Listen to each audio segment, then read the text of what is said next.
भोलेनाथ का। इधर नीचे उतर कर पड़ता है बद्रीनाथ धाम। वहां वेद व्यास जी महाराज अपनी कुटिया में विराजमान है। कुटिया के द्वार पर उनकी अर्धांगिनी मिटका देवी बैठी। वह ये कह रही थी कि इतने वर्ष हो गए कि तुम अब तक मेरे पुत्र नहीं हुआ।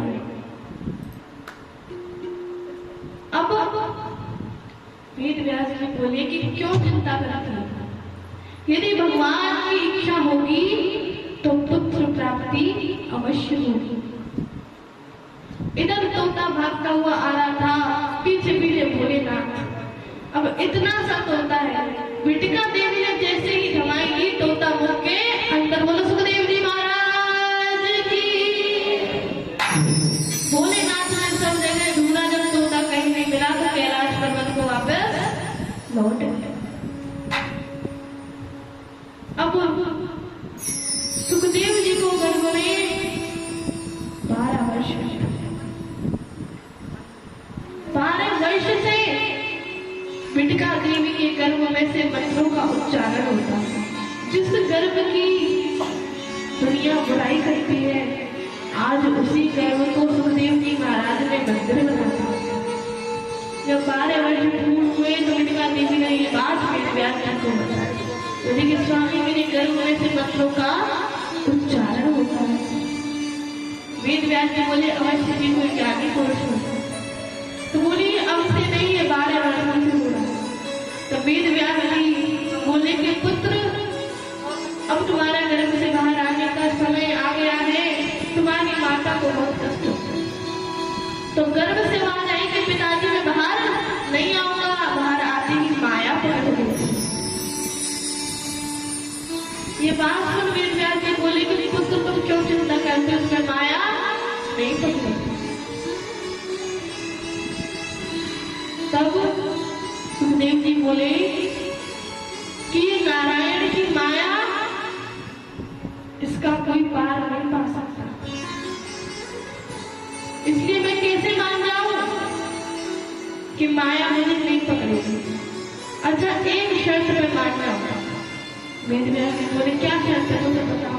बोले यदि नारायण पत्नी मायापति नारायण स्वयं आकर कह दे कि मुझे ना माया नहीं पकड़ेगी तो मैं गर्भ से बाहर आ जाऊंगा।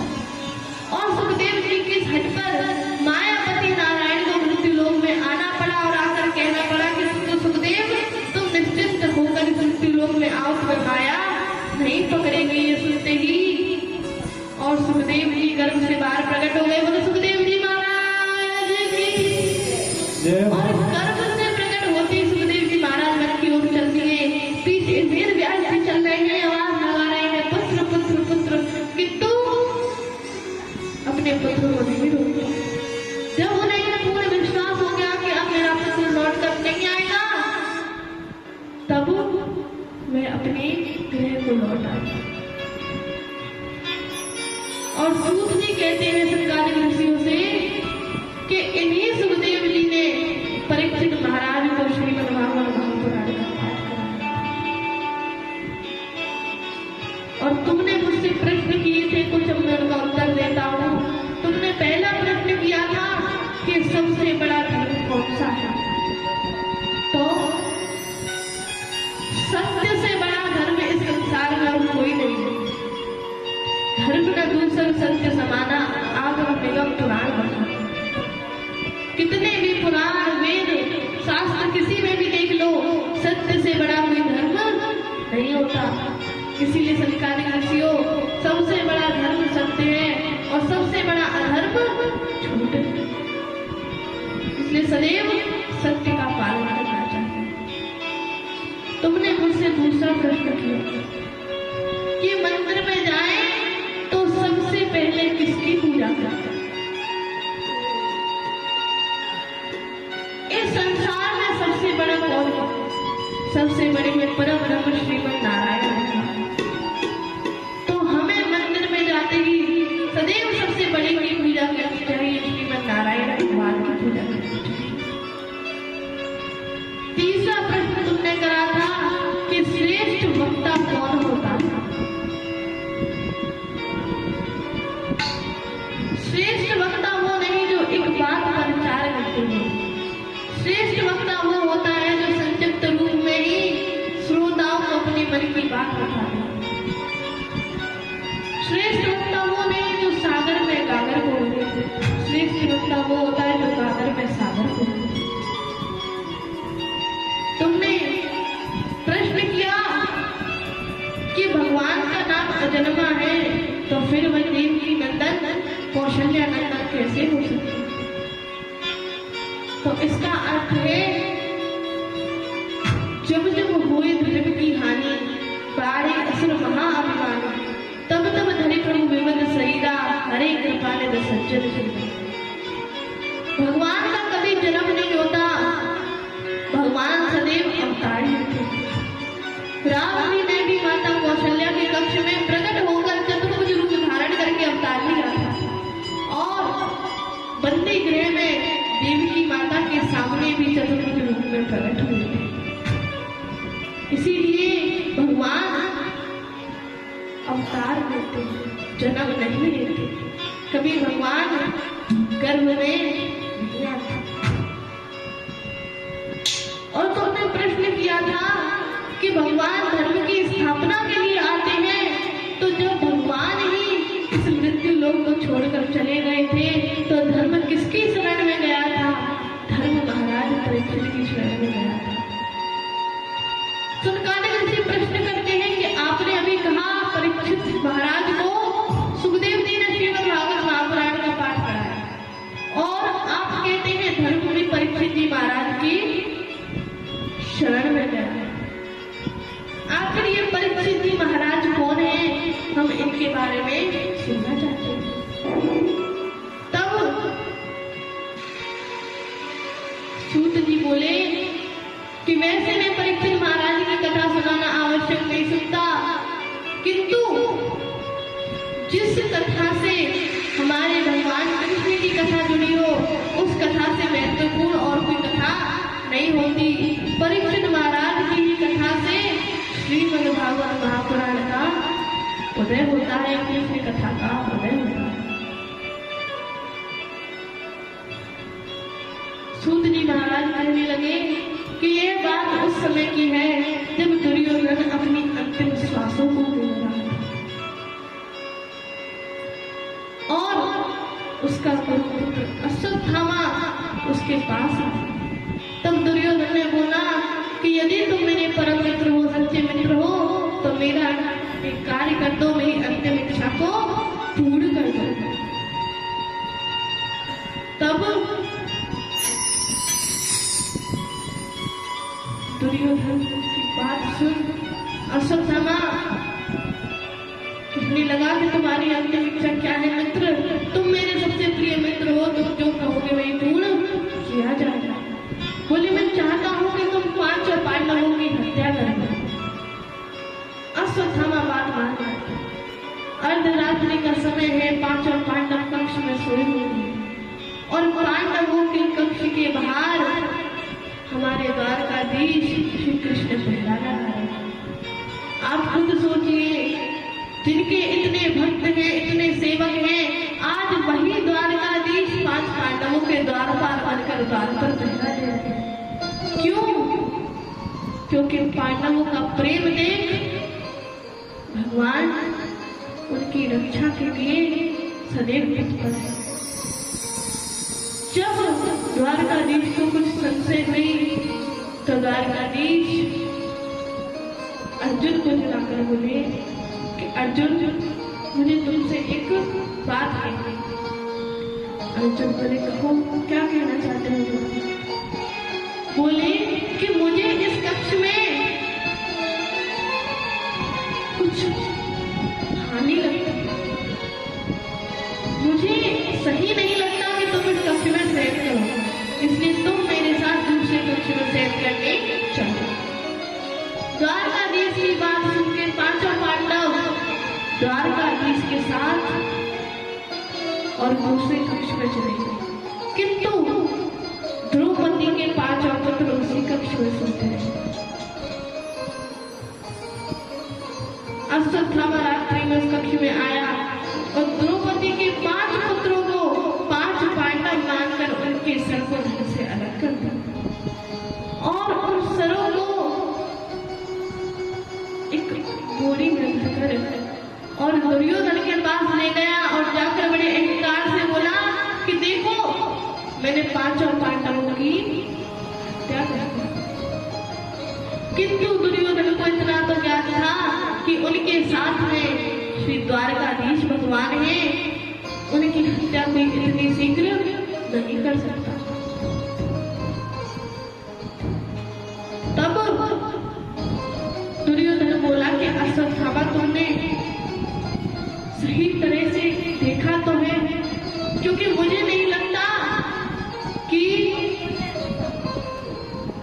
श्री द्वारकाधीश के होते हुए और 5 पांडवों को कोई हानि पहुंचा सकता। तो बोले कि मुझे पता था, तुम्हें विश्वास नहीं होगा, इसलिए मैं 5 के सर लेकर आया। अब थोड़ी प्रातःकाल होने को आई थी, सूरज की किरणें पड़ रही थी। जैसे ही प्रथम सर निकालकर और सूरज के किरण की ओर दिखाया तो दुर्योधन हाहाकार करने लगा। बोले अश्वत्थामा ने तुमने क्या किया? मैंने तुमसे कहा था द्रौपदी कि पतियों की हत्या करनी है, उनके पुत्रों की हत्या नहीं करनी। हमारे पूरे वंश में ये द्रौपदी के 5 पुत्र ही तो बचे थे जिनकी भी तुमने हत्या कर दी। अब ऐसे ही विलाप करते करते दुर्योधन ने अपनी देह को त्याग दिया और जब देह को त्याग दिया तो अश्वत्थामा को बड़ा क्रोध कि मैंने ये कैसे कर दिया। अब इधर द्रौपदी प्रातःकाल उठते ही उस कक्ष में आई तो देखा कक्ष के बाहर देखकर द्रौपदी के तो पैरों तले जमीन खिसक गई। जैसे ही कक्ष के अंदर आते अपने 5 पुत्रों के धड़ों को देखा तो कुरे की बाती विलाप करने लगी, कहने लगी कि ये किसका कार्य है, ऐसा क्यों किया, किसने किया। तो द्वारकाधीश ने अपनी दिव्य दृष्टि से देखकर बता दिया कि ये कार्य किसी और का नहीं, आपके गुरुपुत्र अश्वत्थामा का है। यह सुन अर्जुन को बड़ा क्रोध आया। अर्जुन ने धनुष बाण लेकर और अश्वत्थामा को मारने के लिए दौड़ा। जैसे ही अश्वत्थामा ने ब्रह्मास्त्र चला दिया तो द्वारकाधीश से बोले कि मैं क्या करूं। तो द्वारकाधीश बोले कि इसने ब्रह्मास्त्र चलाया है तो तुम भी ब्रह्मास्त्र चलाओ। दोनों ब्रह्मास्त्र आपस में टकराकर और धरती पर गिर पड़े। अर्जुन अश्वत्थामा के केस पकड़कर हरी सभा में ले आया और द्रौपदी से पूछने लगा कि बताओ द्रौपदी, मैं इसका क्या करूं? तुम कहो तो इसके टुकड़े टुकड़े करके चीर को करा, तुम कहो तो इसको अग्नि में भस्म कर दो, तुम कहो तो इसको जल में डुबो दो, तुम जो कहोगी वही होगा। किंतु द्रौपदी के मन में ममता आ गई। बोली कि तुम नहीं समझ सकते, किंतु एक माता का दुख एक माता ही समझ सकती। मेरे 5 पुत्रों के जाने के बाद मेरी रक्षा के लिए तो आप हैं, किंतु आपकी गुरु पत्नी माता गौतमी विधवा है। आप बताइए कि गुरु द्रोणाचार्य की विधवा रोएगी तो आपको अच्छा लगेगा? मेरे पुत्रों के पास तो मेरे सहारे के लिए आप हैं, किंतु माता गौतमी के पास अश्वत्थामा के बाद कुछ नहीं रहेगा। तो उनकी रक्षा कौन करेगा, उनका सहारा कौन बनेगा?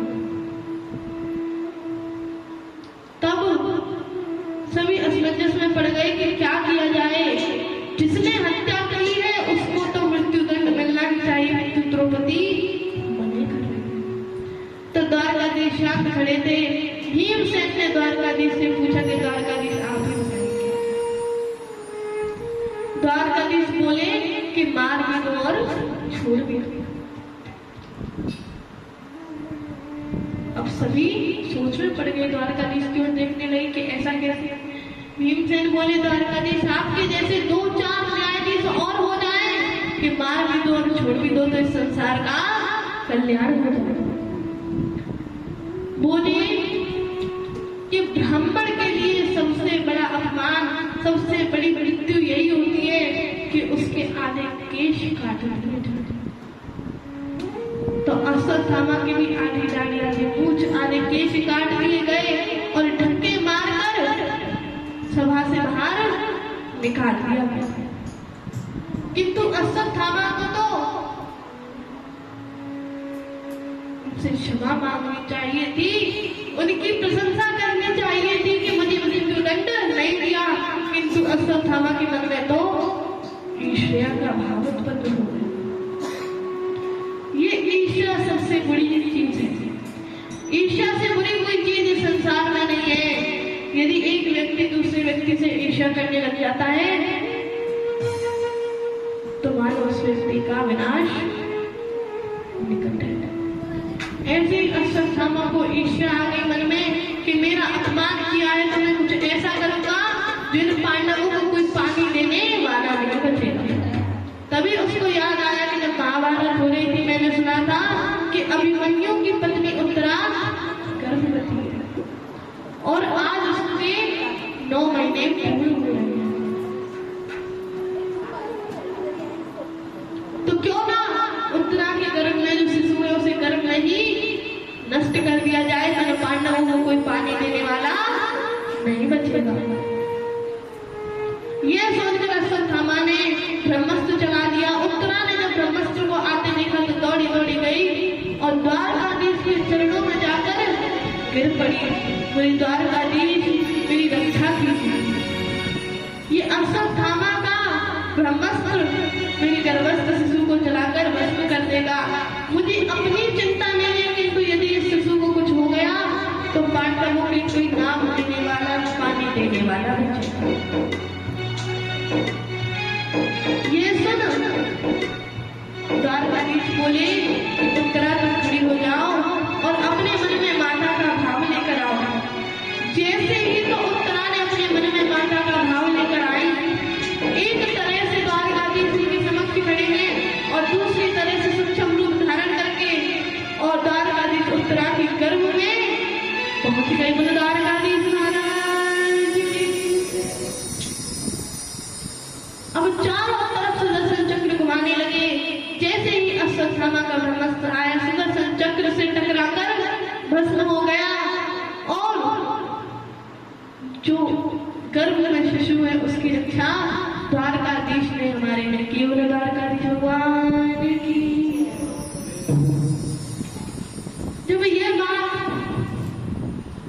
माता कुंती को पता चली तो वे ठाकुर जी को बारंबार प्रणाम करने लगी और कहने लगी कि हे द्वारकाधीश आप सच में परमात्मा है, भगवान है, मैं धन्य हो गई। तभी द्वारकाधीश को हंसी आ गई। बोले कि देखो सभी सभा, जितने भी लोग इस सभा में बैठे सब देखें, आज भगवान ने हमें भगवान बना दिया। कुंती बोली के लाला तुम्हारा यही तो नाटक इस संसार से पड़े। किसी को बुआ कहते हो, किसी को मामा, किसी को चाचा, किसी को काका, किंतु सबके परबाबा तो तुम ही हो। ये ज्ञात होते हुए भी तुम किसी को कहने नहीं देते। द्वारकाधीश बोले कि आज माता कुंती ने हमें भगवान बना दिया। तो जब भगवान बना दिया तो भगवान तो वरदान देते हैं। तो आज मैं आप सभी से कहता हूँ, आप जो मांगना चाहते हैं जिससे मांगिए, मैं भी आज आप सभी को वरदान दूंगा। अब सबसे पहले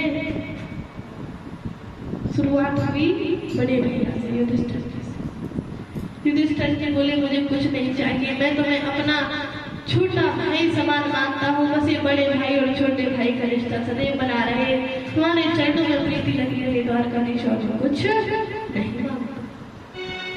भीमसेन बोले कि ये समस्त जितने भी लोग मुझे जानते हैं, मुझसे परिचित है, सब मुझे केवल भोजन दत्त कहते हैं। तो मैं ये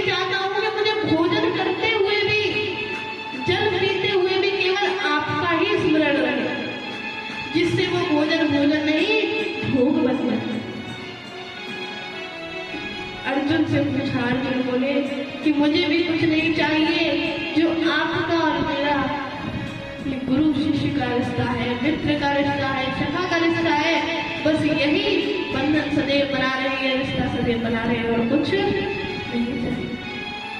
द्रौपदी ने कहा कि मैं भी कुछ नहीं मांगती, मेरा ये जो मन रूपी भंवरा है वह आपके चरण रूपी पिंजरे में जाकर फंस जाए, और मुझे कुछ नहीं चाहिए। अब द्वारकाधीश बोले सबने मांग लिया, हुआ अब तुम रह गई, मांगो तुम क्या मांगो, तुम्ही ने भगवान बताया था और तुम्ही नहीं मांग रही, मांगो। कुंती कहती है नहीं नहीं रहने दो, मुझे कुछ नहीं चाहिए, किंतु आज तो भगवान हट पकड़ गए, बोले कि बुआ तुम्हें पता है मैं जिस चीज की जिद पड़ जाता हूँ उस चीज को मैं तो बताओ आज मैं तुमसे मांगने की कहता हूँ, मांगो। तो कुंती ने अपनी झोली पसार कर और कहा कि यदि तुम्हें कुछ देना है द्वारकाधीश तो मुझे दुख दे। ये सुनकर द्वारकाधीश की आंखों से आंसू बहने लगे, बोले कि हुआ तुमने मांगा भी तो क्या दुख, तुमने सुख कब उठाया बताओ, जन्म दूसरे घर में लिया, पालन पोषण दूसरे घर में हुआ, विवाह हुआ तो ऐसे व्यक्ति से जो किसी काम करता, तुम्हारे 5 पुत्रों को मारने के लिए सदैव वो कौरव तत्पर रहते थे, लाक्षागृह में जलाना चाहा, हर घर से इनको मृत्यु के घाट उतारना चाहा, अब जाकर जब थोड़ा सुख मिला है तो तुम मांगती हो मैया। हमारी कुंती बुआ ने दुख मांगा, यदि किसी से आज के कलयुग में भगवान कहे तो वह अपनी मन की इच्छा मांगेंगे कि हमारा ये घर बार चल जाए, ये बिजनेस चल जाए, किंतु कुंती बुआ ने क्या मांगा दुख।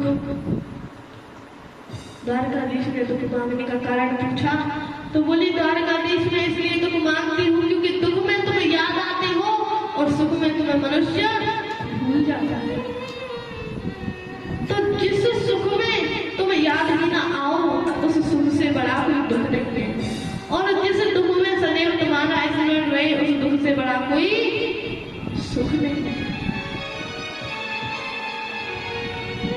द्वारकाधीश की आंखों से आंसू बहने लगे, बोली मैं तुम्हें यह तो दुख तो नहीं दे सकता, किंतु मैं यह कहता हूँ कि आप भले ही सुख में हो या दुख में हो, आपको मेरा स्मरण सदैव रहेगा। बोलो द्वारकाधीश भगवान की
भैया इसके पश्चात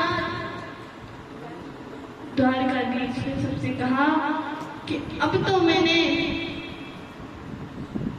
तरह के बालक की भी रक्षा की, पांचों पांडवों को राजा बना दिया, आपको राज्य दिलवा दिया, अब मुझे भी अपने राज्य को जाना होगा, मेरे भी द्वारकावासी मेरा इंतजार कर रहे हैं। द्वारकाधीश अपनी द्वारकापुरी को लौट गए। सूत जी सरकारी ऋषि से कहते हैं कि ये बालक जिसको भगवान ने गर्भ में जाकर बचाया यही परीक्षित जी महाराज है, और इन्हीं को सुखदेव जी महाराज ने कथा श्रवण कराई थी। सनकादिक ऋषि प्रश्न करते हैं कि क्या संसार में आकर भागवत की रचना भी सुखदेव जी महाराज ने ही करी थी? सूत जी कहते हैं नहीं, भागवत की रचना सुखदेव जी के पिताजी वेदव्यास जी महाराज ने करी थी। बोले कैसे? हम इस प्रसंग को सुनना चाहते हैं। बोले कि वेदव्यास जी ने वेद पुराण शास्त्र सबकी रचना की, क्यों? ताकि मनुष्य जो इस मृत्यु लोक में खाने पीने नाचने गाने में अपने समय को व्यर्थ कर रहा है, मोक्ष को प्राप्त कर रहा है, उसे मोक्ष की जगह मुक्ति की प्राप्ति हो सके, वह भगवान नारायण की प्राप्ति कर सके। किंतु कोई वेद पुराणों को पढ़ता ही नहीं। क्यों? क्योंकि किसी पर समय नहीं, और समय क्या, यदि कोई पढ़ना भी चाहे तो वेद पुराणों की भाषा इतनी कठिन है कि कोई पढ़ नहीं पाता। ये सोचकर वेद व्यास जी बड़े परेशान होकर बैठे थे कि वेद व्यास जी की कुटिया में नारद जी का आगमन हुआ। अब कहते हैं जिसको नारद मिल जाए उन्हें नारायण मिलते हैं। नारद जी ज्ञान का प्रतीक है, नारद ज्ञान प्रदाते नारद जी ज्ञान देने वाले हैं।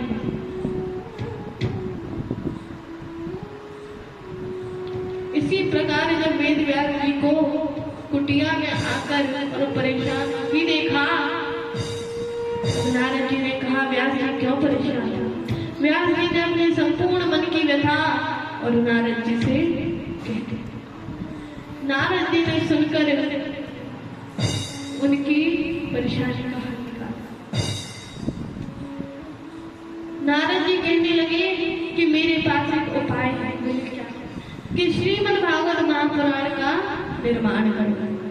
इसकी भाषा भी सरल है और मनुष्य इसे आसानी से समझ भी सकते हैं। तब वेद व्यास जी बोले, किंतु जब इतने पुराणों से कुछ नहीं हुआ तो केवल एक श्रीमद् भागवत महापुराण से क्या? बोले वह पुराण है, ये महापुराण है। इसकी भाषा इतनी सरल है कि मनुष्यों की समझ में शीघ्र ही आएगी। नारद जी बोले कि 4 श्लोक नारायण ने मेरे पिता ब्रह्मा जी को दिए थे, और वही 4 श्लोक ब्रह्मा जी ने मुझको दिए, और वही 4 श्लोक मैं व्यास जी आपको देना चाहता हूँ, और उन्हीं 4 श्लोकों को आप विस्तार से 18,000 श्लोकों में परिवर्तित कर दीजिए।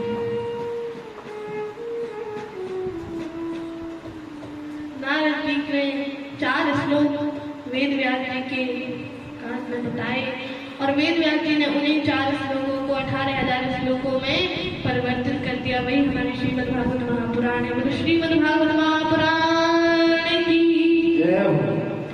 किंतु प्रश्न ये आया, व्यास जी कहने लगे कि किंतु अब इसका प्रचार कौन करेगा? तो नारद जी बोले इसका प्रचार नहीं कर सकता है जिसको काम और क्रोध में जीत लिया हो, और काम और क्रोध को तो आपके पुत्र सुखदेव ने जीत रखा है। वेद व्यास जी बोले किंतु यदि मैं कहूंगा कि मेरे पुत्र ने काम क्रोध को जीत लिया तो संसार ये कहेगा अपने पुत्र की बड़ाई स्वयं ही करते हैं, उस समय पर एक बड़े ही प्रतिष्ठित महाराज थे, नाम था महाराज जनक। ये महाराज जनक वे महाराज जनक नहीं है जो सीता जी के पिताजी थे, यह महाराज जनक दूसरे। तो महाराज जनक पर सूचना भिजवाई गई कि मैं अपने पुत्र को आपके पास भेजूंगा तो आप उसकी परीक्षा लेना। जनक जी मान गए, किंतु अब पहले पुत्र तो आए। सुखदेव जी समाधि में लीन है और वेद व्यास जी ने श्रीमद् भागवत के आधे श्लोक को अपने छोटे छोटे जो शिष्य थे उनको बताकर और सुखदेव जी के पास वे आधा श्लोक जाकर सुखदेव जी को सुनाया तो सुखदेव जी की समाधि टूट गई। बोले इससे आगे का बोलो। तो वे जो छोटे छोटे शिष्य थे वे बोले इससे आगे का तो हमें नहीं आता, वह तो आपके पिताजी को आता है। सुखदेव जी पर असर नहीं हुआ, मैं दोबारा समाधि माता दोबारा से वेद व्यास जी ने आधा श्लोक बताया और फिर छोटे छोटे शिष्यों को भेज दिया। अब की बार आधा श्लोक बोला, सुखदेव जी बोले कि इसके आगे का, बोले इसके आगे का हमें नहीं आता, हाँ आपके पिताजी को पता है, वेद व्यास जी को पता है, आप उन्हीं के पास जाइए। और यही नहीं, उनके पास ऐसे 18,000 श्लोक। यह सुनकर सुखदेव जी अपने पिताजी के पास आ गए। सुखदेव जी ने आकर कहा कि मैं 18,000 श्लोक आपके शिष्यों ने बताया आपके पास है, मैं इनका ज्ञान करना चाहता हूँ। बोले किंतु एक शर्त है। बोले क्या? पहले तुम्हें परीक्षा देनी पड़ेगी। महाराज जनक के पास जाओ, यदि उन्होंने कह दिया कि हाँ तुम श्रीमद् भागवत महापुराण का ज्ञान प्राप्त करने के लिए श्रेष्ठ हो, तो भी तुम्हें ज्ञान मिलेगा। अब सुखदेव जी महाराज पहुंच गए। सुखदेव जी महाराज जनक जी के द्वार पर पहुंचे। जनक जी को पहले ही सूचना भेज दी गई थी कि काम और क्रोध की परीक्षा लेनी है। तो जनक जी महाराज ने कह दिया कि भी 5 दिन बाहर की इंतजार करना, उसके बाद सभा में बुलाया। अब 5 दिन तक चिलचिलाती धूप में सुखदेव जी महाराज द्वार के बाहर ही खड़े रहे। 5वें दिन जनक जी महाराज ने कहा कि देख कर आओ, यदि उनके मुख पर थोड़ी सी भी क्रोध की रेखा हो तो वापस भेज देना। द्वार वालों ने आकर कहा कि उनके मुख पर एक तो क्या आधी भी रेखा नहीं। जैसे 5 दिन पूर्व खड़े थे ऐसे ही आज खड़े। बोले उन्हें अंदर जाओ। अंदर आकर एक बड़ी सुंदर कक्ष में उन्हें बिठाया गया। वहाँ अनेकों दासियां थी, उनकी सेवा कर रही थी, कोई चबई डुला रही थी, कोई भोजन करा रही थी। किंतु सुखदेव जी महाराज ने ना तो उस सुंदर कक्ष को देखा ना दासियों को देखा। तो जनक जी महाराज ने ये सबको बता दिया कि वेद व्यास नंदन सुखदेव ने काम और क्रोध को जीत लिया है। बोले सुखदेव जी महाराज जी। वहां से लौटकर सुखदेव जी महाराज ने वेद व्यास जी से श्रीमद् भागवत महापुराण का ज्ञान प्राप्त किया और जाकर समाधि में बैठ गए। और फिर उसके बाद वही ज्ञान उन्होंने परीक्षित जी महाराज को दिया। सनकादिक ऋषि जो है वो प्रश्न करते हैं कि अब हम उससे आगे की कथा सुनना चाहते हैं जो आप अभी हमें कुछ क्षण पहले सुना रहे थे। बोले सुनो। तो उसके बाद उत्तरा के गर्भ से एक पुत्र का जन्म हुआ। उस पुत्र ने जन्म लेते ही वो इस प्रकार बैठ गया जैसे आप और हम बैठे हैं। आपने कोई बालक देखा है जो जन्म लेते ही ऐसे बैठे हैं? और वह बालक रुदन कर रहा है और चारों ओर देख रहा है। वह किसे देख रहा है कि जिसने गर्भ में आकर मेरी रक्षा करी थी वो यहाँ क्यों नहीं? द्वारकाधीश पर सूचना पहुंचाई गई कि उत्तरायण में पुत्र को जन्म दिया। द्वारकाधीश वस्त्र अलंकार मिष्ठान सभी लेकर द्वारकापुरी से आए। परीक्षित को देखा तो परीक्षित तो सबकी गोद में रोते हैं, माता की गोद में, दादी की गोद में, बाबा की गोद में। और जैसे ही परीक्षित जी को और द्वारकाधीश ने अपनी गोद में लिया, परीक्षित की महाराज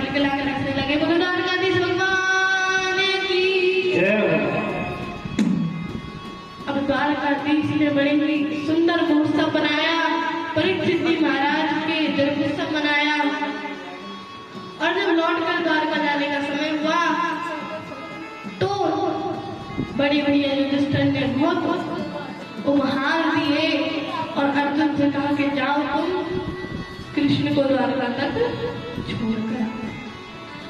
अर्जुन छोड़ने गए, किंतु जब छोड़कर आए तो अर्जुन के मुख से तेज समाप्त हो गया। यह देखकर चारों भाइयों ने अर्जुन से प्रश्न किया कि अर्जुन, तुम्हारे मुख पर इतना तेज था जब तुम यहाँ से गए थे, अब वह तेज कहाँ गया? तेज बस कुछ ही कारणों से नष्ट होता है, या तो जो अपना सबसे प्रिय है वो हमें छोड़कर चला जाए, या हमसे कुछ ऐसा पाप हो जाए जिसका समाधान ना हो। बताओ तुम्हारे साथ क्या हुआ? बोले मेरा सबसे प्रिय व्यक्ति मुझे छोड़कर चला गया, अर्थात हमारे द्वारकाधीश श्री कृष्ण हमें छोड़कर गोलोक धाम को चले गए। ये सुनते ही कुंती बुआ ने अपने प्राणों का त्याग कर दिया और हाहाकार करते हुए धरती पर गिर पड़ी। ये सुनकर पांचों पांडव बहुत रुदन करने लगे और उन्होंने सोचा कि अब हम इस राजपाट को नहीं संभाल सके और छोटे से ही परीक्षित को राजगद्दी पर बिठाकर पांचों पांडवों सहित द्रौपदी वन की ओर चली गई। बोले परीक्षित जी महाराज की। परीक्षित जी महाराज का राज्य बड़ा ही सुंदर सरल चल रहा। परीक्षित जी महाराज के राज्य में कोई चोरी डकैती कुछ नहीं है, कोई झूठ भी नहीं होता। यदि कोई कहीं जाता है तो अपने घर के द्वारों को खुला छोड़ जाता है। क्यों? क्योंकि यदि किसी को कोई भी परेशानी होती है तो परीक्षित जी महाराज उसकी परेशानी का अंत करते हैं। तो जब किसी को कोई परेशानी नहीं तो कोई चोरी चकारी क्यों करेगा? परीक्षित जी महाराज बड़े ही सुगम तरीके से राज्य कर रहे थे। एक दिन परीक्षित जी महाराज के हृदय में एक आशा आया कि क्यों ना भेष बदलकर और अपने नगर का भ्रमण किया जाए, अपने राज्य का भ्रमण किया जाए और जो संत ऋषि मुनियों के आश्रम में वहां पर जाकर उनकी सेवा की जाए। क्योंकि यदि महाराज के भेष में जाऊंगा तो कोई सेवा नहीं करने देगा, इसलिए भेष बदल कर जाए। परीक्षित जी महाराज भेष बदलकर अपने राज्य में भ्रमण करने चले। कुछ दूर चले तो घना जंगल आ गया। घने जंगल में देखा कि एक गौ रुदन कर रही है और एक बैल है जो केवल एक पैर पर खड़ा है। वो उसे सांत्वना दे रहा है। कहता है वो बैल कि धरती माता तुम क्यों रुदन करती हो? क्या तुम इसीलिए रुदन करती हो कि तुम्हारे प्रभु श्री कृष्ण तुम्हें छोड़कर गोलोक धाम को चले गए? अरे यदि तुम मेरी चिंता करती हो कि मेरा एक ही पैर बचा है तो तुम मेरी चिंता मत करो। जब भगवान ने, और आपको पता है वो बैल कौन था? वह था धर्म रूपी बैल। तो बैल बोला जब भगवान ने मुझे अपनी शरण में लिया है, जब भगवान मेरी स्थापना करने के लिए आते हैं, धर्म की स्थापना करने के लिए आते हैं, तो भगवान ने अवश्य कोई ना कोई ऐसा भेजा होगा जो मेरे इस एक पैर की रक्षा अवश्य करेगा। तभी एक बड़ा काला आदमी जिसकी बड़ी बड़ी आंखें हैं, हाथ में तलवार लेकर बैल के उस आखिरी पैर को भी काटने के लिए दौड़ा। तभी परीक्षित जी महाराज तलवार पकड़ ली और पूछने लगे कि तुम कौन हो? मेरे राज्य में ये दुराचार ये पाप नहीं हो सकता। तो वह जो बड़ा काला आदमी था वह बोला कि मैं कलयुग हूँ और मैं धर्म के जो आखिरी पंग है इसको भी काट देना चाहता हूँ। बोले कलयुग तुम्हारा राज्य और जगह होगा, मेरे राज्य में तुम्हारा कोई राज नहीं है। कलयुग बोला कि यदि ऐसे ही परीक्षित जी महाराज का राज चलता रहा तो मेरा तो इस मृत्यु लोक में से पत्ता साफ हो जाएगा। तो कलयुग बोला कि देखिए जिस समय श्री कृष्ण इस धरती को छोड़कर गए थे उसी समय से कलयुग प्रारंभ हो गया। अब जब कलयुग प्रारंभ हो गया तो मुझे भी तो कहीं ना कहीं रहने को स्थान मिलना चाहिए, तो मुझे भी कोई स्थान था। परीक्षित जी महाराज बोले कि तुम मदिरा में, मांस में, जुए में, पाप में, झूठ में, इन सब चीजों में वास करो। कलयुग सोचने लगा ये सब काम तो परीक्षित के राज्य में होते ही नहीं है, तो राज्य में कैसे? वह बोला कि ये तो सब बुरे स्थान है, किसी अच्छे स्थान पर भी तो जगह दो। तो परीक्षित जी महाराज के मुख से निकल गया कि जाओ तुम्हारा स्वर्ण में भी वास हो। किंतु कहते हैं स्वर्ण में नारायण का वास होता है, धन्वंतरी अवतार का वास होता है। तो जो पुण्य से कमाया हुआ स्वर्ण है, जो अपनी मेहनत से कमाया हुआ स्वर्ण है, सत्यता से कमाया हुआ सोना है, उसमें नारायण का वास होता है। जो पाप से किसी से छीन कर, चोरी करके जो सोना लाया जाता है, उसमें कलयुग का वास होता है। ये कहकर परीक्षित जी आगे को बढ़ने लगे, और जैसे ही परीक्षित जी आगे को बढ़े, पीछे से कलयुग ने छोटा स्वरूप धारण कर, और जो मुकुट परीक्षित जी महाराज ने पहन रखा था उसमें जा बैठा, और उसमें से होकर परीक्षित जी महाराज के मस्तक पर विराजमान हो गया। अब आप सभी सोचेंगे कि उन्होंने तो कहा था कि जो सोना पाप से कमाया जाता है, तो फिर परीक्षित जी महाराज के मुकुट में कैसे? क्योंकि वह जो मुकुट था वह परीक्षित महाराज अपने खजाने से निकालकर पहन कर आए थे, और उस मुकुट को पांडव जरासंध को मारकर उससे लेकर आए थे। और जरासंध तो महापापी था, इसीलिए उस महापापी के मुकुट में से प्रवेश करके और कलयुग महाराज परीक्षित के मस्तिष्क पर विराजमान हो गए। अब परीक्षित जी महाराज आगे मन की ओर चले तो एक आश्रम था। उस आश्रम में एक महान ऋषि जिनका नाम है शमिक ऋषि, वह साधना में। अब जब कलयुग का वास हो गया तो परीक्षित जी महाराज की स्वयं की बुद्धि थी वह विनाशकाय हो गई। अब जो कलयुग चाहता है परीक्षित जी महाराज वही करते हैं। परीक्षित जी महाराज ने शमिक ऋषि से जाकर कहा कि मुझे भूख लगी है, भोजन दो।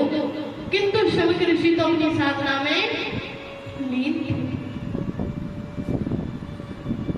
अब जब कोई साधना में लीन होता है तो उसे क्या पता कि सामने वाला क्या बोल रहा है। शमिक ऋषि को कुछ नहीं पता। परीक्षित जी द्वारा बोले कि मुझे भोजन चाहिए। अरे मैं महाराज हूँ, मेरी बात नहीं सुनोगे। जब कलयुग मस्तक पर हावी हो गया तो मन में अहंकार आ गया। बोले मैं महाराज हूँ, तुम मेरी बात नहीं सुनोगे तो मैं राज्य से निकाल दूंगा, ये कर दूंगा। तभी परीक्षित ने देखा कि वहां एक बड़ा हुआ काला सर्प पड़ा है। परीक्षित जी महाराज ने उस सर्प को उठाया और शमिक ऋषि के गले में डाल दिया और अपने घर को, अपने महल को लौट आया। अब पीछे से श्रृंगी ऋषि का आना हुआ जो उनके पुत्र थे। श्रृंगी ऋषि ने आकर देखा कि मेरे पिता के गले में जो साधना में लीन है किसी ने मरा हुआ सर्प डाल दिया है। तो जो छोटे छोटे शिष्य थे उनसे पूछा कि कार्य किसने किया। बोले परीक्षित जी महाराज आए थे और मैं आपके पिताजी के गले में ये मरा हुआ सर्प डाला। तब शमिक ऋषि जी की साधना टूट गई और श्रृंगी ऋषि से कुछ कहते उससे पहले श्रृंगी ऋषि ने परीक्षित जी महाराज को श्राप दे दिया कि जैसा काला सर्प तुमने आज मेरे पिता के गले में डाला है, ऐसे ही काले विशाल तक्षक सर्प के डसने से आज से सप्तम दिवस तुम्हारी मृत्यु हो जाएगी। जब शमिक ऋषि ने यह सुना तो बोले अरे पुत्र ये तुमने क्या कर दिया। परीक्षित जी महाराज ऐसे नहीं है, भले ही उनसे कोई भूल हुई होगी, वरना अर्थात वह अपने मन से, अपने विचारों से ऐसा नहीं कर सकते। बोले तुमने बहुत गलत किया पुत्र, किंतु अब इसका पश्चाताप तुम्हें करना होगा। इधर परीक्षित जी महाराज ने महल में आकर मुकुट उतारा तो उनको सब स्मरण हो गया कि अरे ये मैंने क्या कराया। परीक्षित जी महाराज अपने सभा में बैठे थे। श्रृंगी ऋषि ने एक छोटे से शिष्य को और परीक्षित जी महाराज के पास भेजा। बोले कि जाओ ये सूचना परीक्षित जी महाराज को जाकर दे दो कि मैंने उन्हें श्राप दिया। बड़ी सभा के बीच में शिष्य आया और बोला कि मुझे श्रृंगी ऋषि ने भेजा। परीक्षित जी महाराज समझ गए कि अवश्य ही कुछ बात है। बोले कहो क्या कहना चाहते हैं। बोले कि श्रृंगी ऋषि जी ने आपको श्राप दिया है कि आज से 7 दिवस विशाल तक से सर्प के डसने से आपकी मृत्यु हो जाएगी।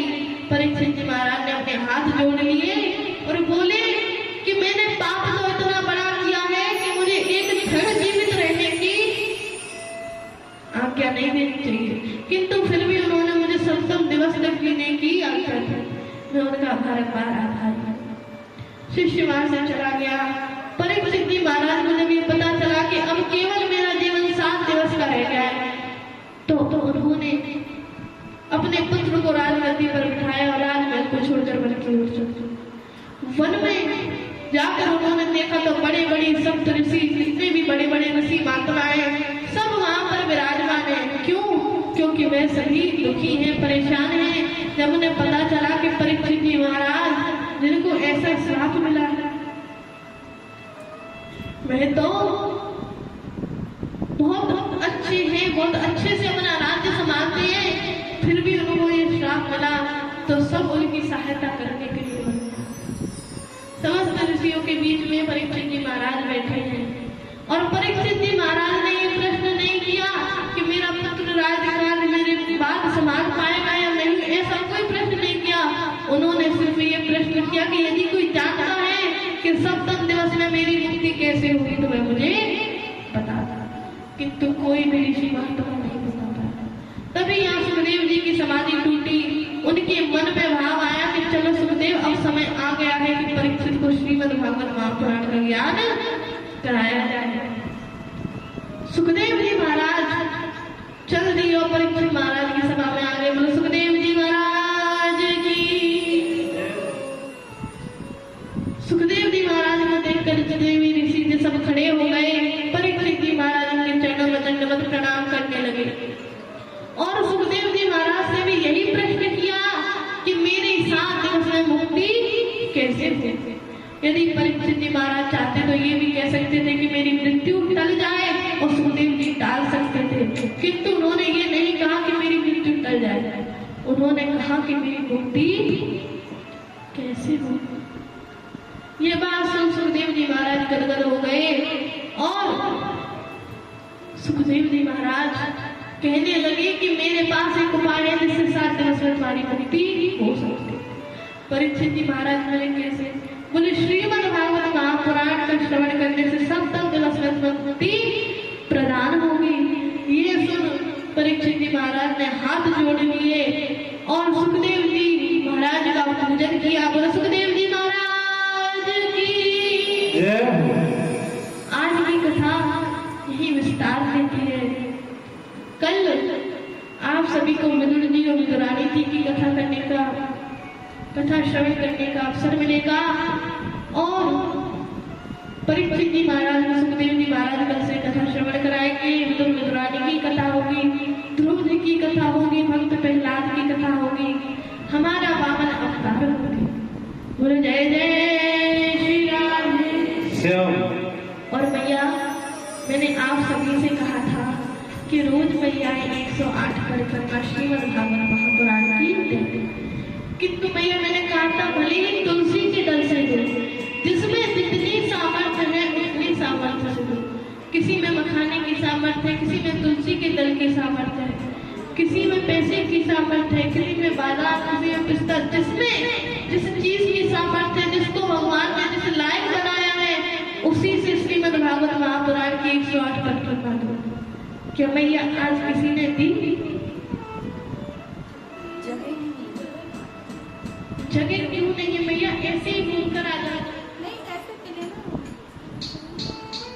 भैया केवल व्यास गद्दी की ही परिक्रमा दे दो, भाई आपकी पूर्ण परिक्रमा मान चाहिए।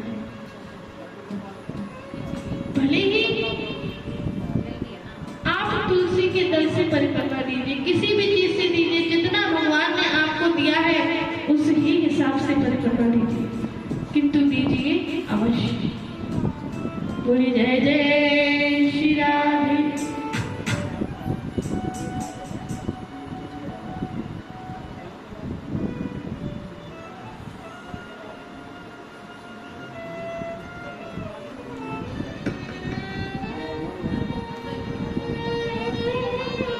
और भैया कल वामन भगवान का भी पूजन होगा, तो जो भी भैया वामन भगवान का पूजन करना चाहती है वह कल उनका पूजन कर सकती है। कल वामन भगवान की झांकी निकाली जाएगी और उनका पूजन कराया जाएगा। तो जय जय श्री राधे, जय जय श्री राधे, जय जय श्री राधे।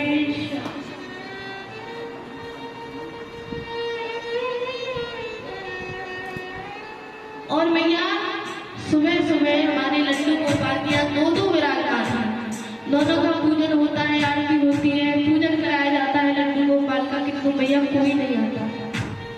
सायंकाल में हमारे लड्डू गोपाल जी का भोग लगाया जाता है, किंतु भैया कल भोग के लिए भी कम ही लोग आए थे। भैया हम आपसे कुछ लिए नहीं थे, बस जिस प्रकार आप अपने घर में अपने बालकों को दूध पान कराती हैं, भोजन कराती हैं, उसी प्रकार ही लड्डू गोपाल भी तो आपके बालक समान हैं। इसीलिए सायंकाल में इनका भी भोग लगाने अवश्य आ रहे थे।